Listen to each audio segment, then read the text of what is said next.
அந்தமில வேத பரம்பொருளினாத பிரம்மமே முருகையா. 5 எழுத்தில் நின்று 6 எழுத்து என்று ஆகி வந்தவா முருகையா. ஆதி அந்தமில வேத பரம்பொருளினாத பிரம்மமே முருகையா.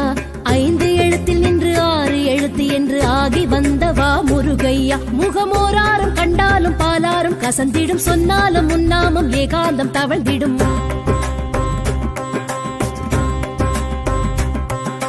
வீலாடும் படை